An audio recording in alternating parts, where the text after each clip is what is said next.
Okay, so today first let me introduce myself for those who might not know me. My name is Tamai Gunders. I'm the centre lead at Christ the King Sixth Form Colleges.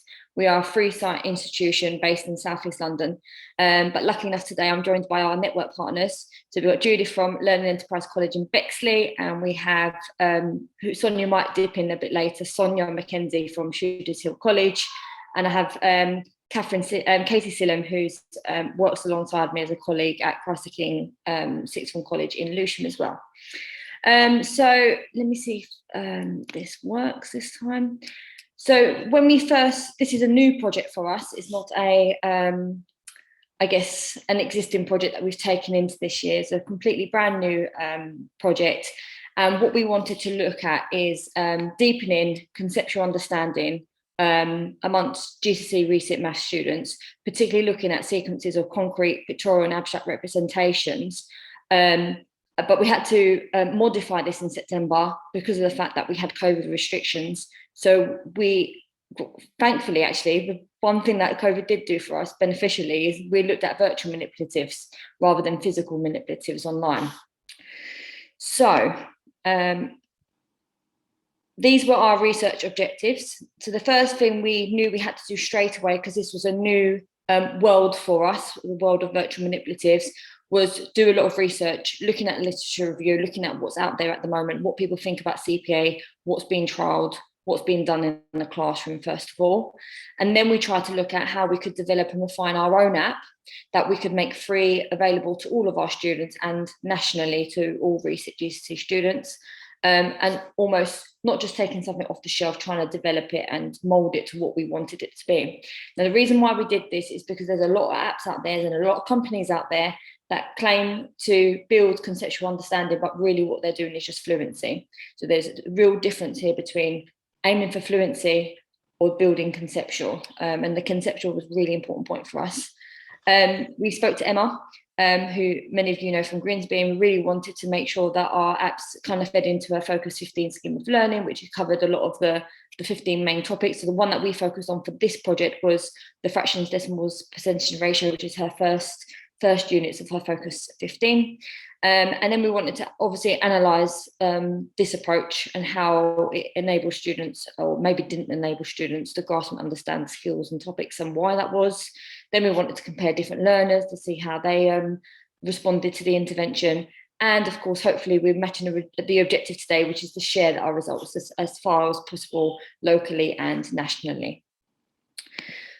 So first of all, why virtual manipulatives? Well, we had a number of problems. So the first of all is we already had this mastery approach. We were all invested in the mastery approach and we'd all been building it within our colleges for a certain amount of time. Some of us were already using physical manipulatives, some of us more than others.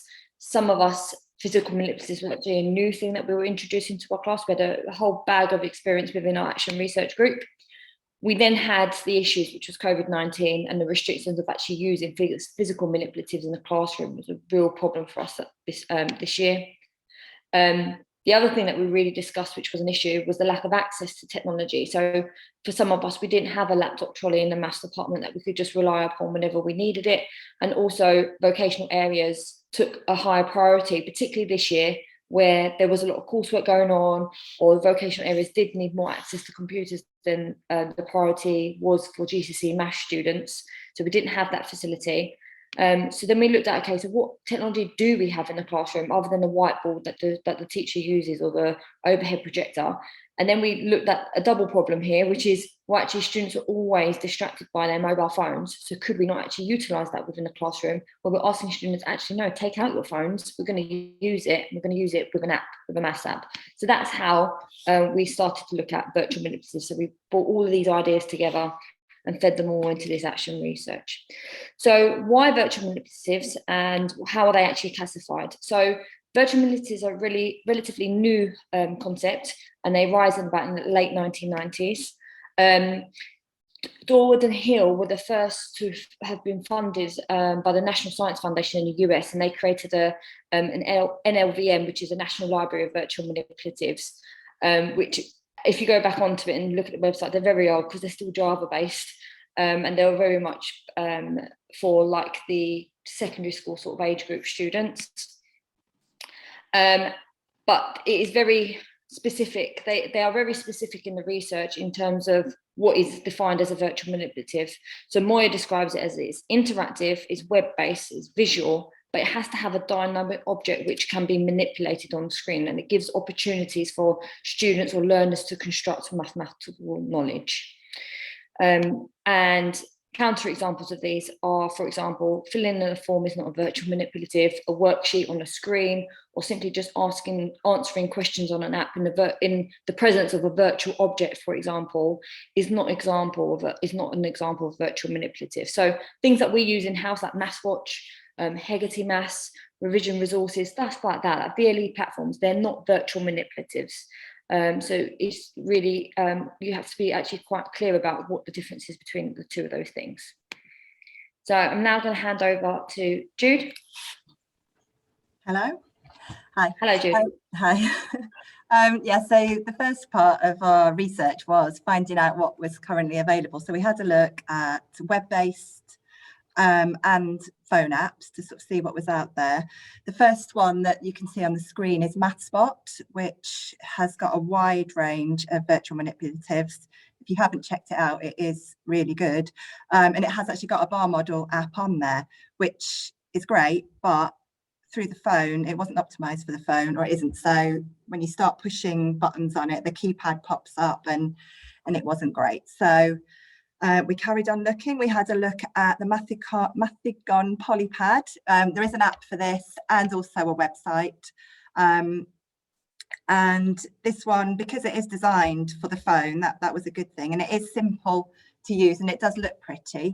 Unfortunately, we didn't have the functionality quite that we wanted to be able to split the bars in a bar model, you know, if we were using it as a bar model, and it didn't specifically have a bar model app. We'd have had to use the fraction bars that we can see there.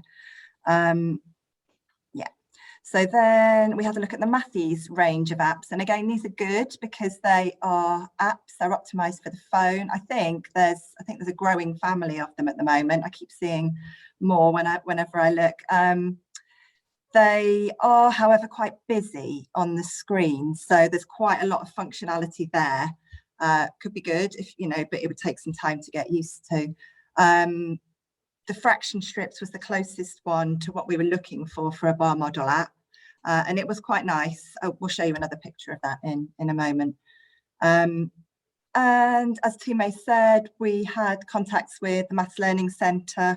We were hoping to get a bespoke bar model app specifically to do what we wanted it to do, but that hasn't come through yet. So maybe in the future. So we ended up it was good for laptops and computer, but yeah, currently we haven't got access through the mobile phone. So what we chose to use in the end, the best matched one, was the fraction strips by Mathies, and you can see an example here.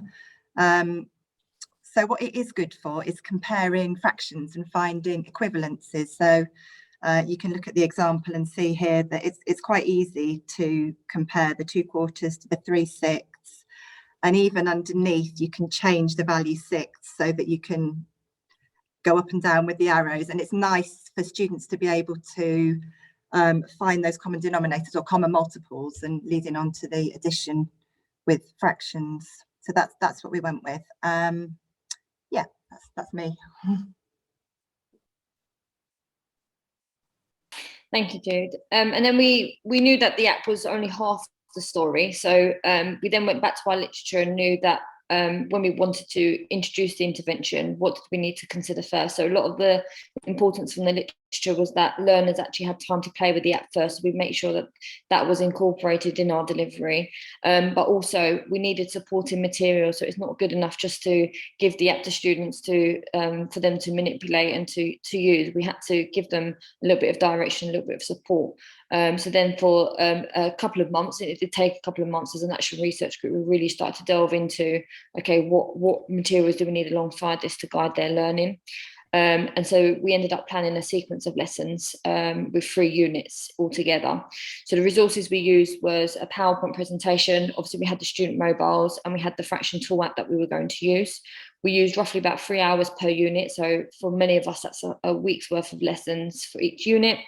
As after we'd done the lesson planning together as an action research group, we then prepared each other through CPD. What weren't we thinking about? What were we going to anticipate students might need to overcome with a 2-hour CPD session that was split into 2. We had some CPD on the side through LaSalle Maths, LaSalle and Complete Maths that fed into this. And then we looked at what type of data that we wanted to collect as well whilst we were doing the intervention. So that was sort of our plan. Like I said, we developed 3 units. One was looking at starting to introduce the app and looking at fractions and modelling with fractions and conceptual understanding of fractions. Then we moved into unit 2, which was exploring the equivalence between fractions, decimals and percentages and modelling with those 3 representations. And then unit 3 was more focused on percentages. So those were our 3 units. And now I'm going to hand over to Katie, who will talk to us about the findings from our study. Good afternoon, everyone. I hope you can hear me okay. Hello. We did, our main form of data collection was doing a pre and post questionnaire where we asked students various questions. So one of the first questions we asked them was if they'd ever used a mathematical app, and you can see on that pie chart that the majority of them said no. Again, as Tume was saying, drawing the difference between sort of a learning platform and a manipulative, we found that most of the students were more using learning platforms such as MathsWatch, BBC Bitesize, Hegarty Maths, which we wouldn't necessarily describe as virtual manipulatives. So we also asked them, this is in our post questionnaire, so we also asked them sort of like their feelings on using the app. More people than not were positive that the app had helped their learning and understanding, and they said they would recommend the app to their friends. So overall, although it's quite even either side, neither positive and no negative, we did see that there were some positive responses to using the app. Interestingly, we did see that in the question, the app helped me solve problems with less help from the teacher. More students than not said that it didn't, and that they needed more help from the teacher, which is sort of potentially opposite to what we would like from manipulatives, that we might want to encourage students to be more independent problem solvers. So yes, more on that in a minute. Could we go to the next slide, please? Thank you. Yes, great. So we did a little bit of quantitative analysis looking at their confidence levels to solve a problem such as this, where they have to put percentages, fractions and decimals in order. And the blue represents the pre-results and the orange represents the post results. So you can see that the range of the confidence levels is lower in the post questionnaire, and the mean is slightly higher. However, we do need to note here that there was a drop off from 37 to 25 students who completed the pre and post questionnaires, and that's just to do, I think, probably with it being done at the end of the year and people attendance dropping off after the tags were done.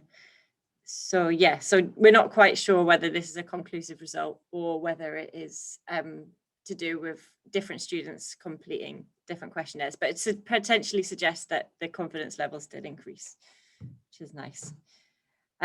Again, we did some more confidence sort of self-assessments with the students. And again, what have we got here?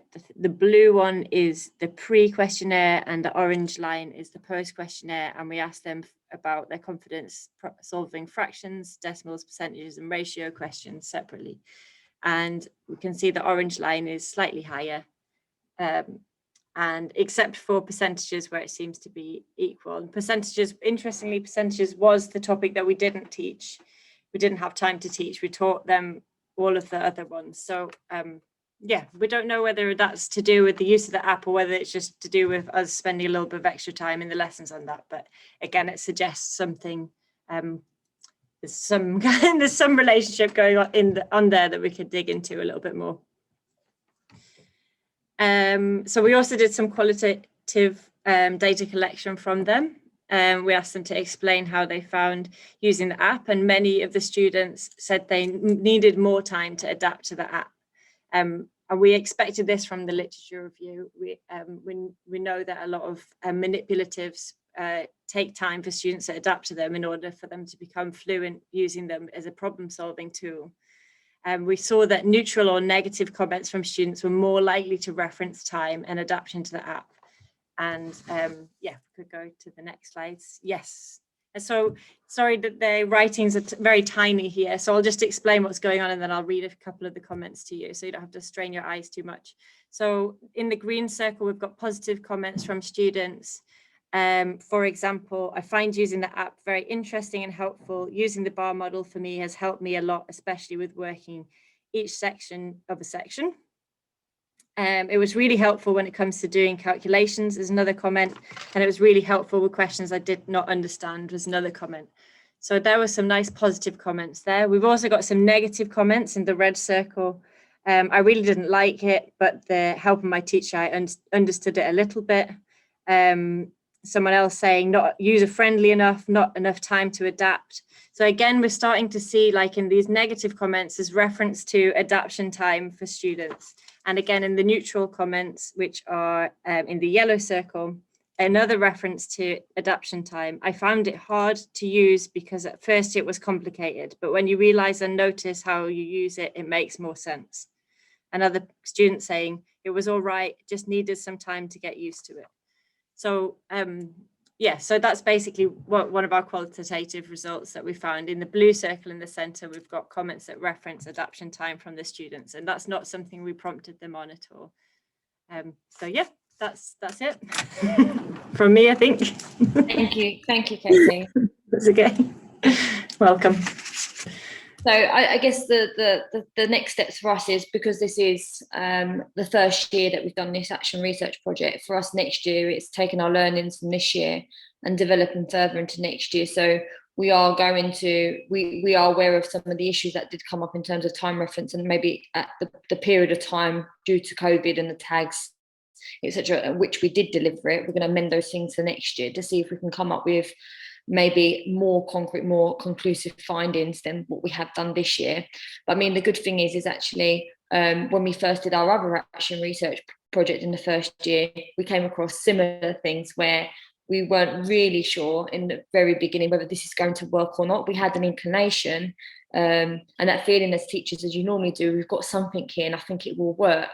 But our findings for this project is much stronger than our previous project. And our previous project has moved on in bounds. So we're hoping that this project will do the same next year as well, where we develop into a series of apps with resources next to it that anyone can deliver within their classes. And hopefully, yeah, move into the virtual manipulative world. Because if you go on your App Store or your Play Store, you'll see that there is nothing really out there for the post-16 maths cohort at all. So there is a gap in the market, which we're trying to invest in. Thank you.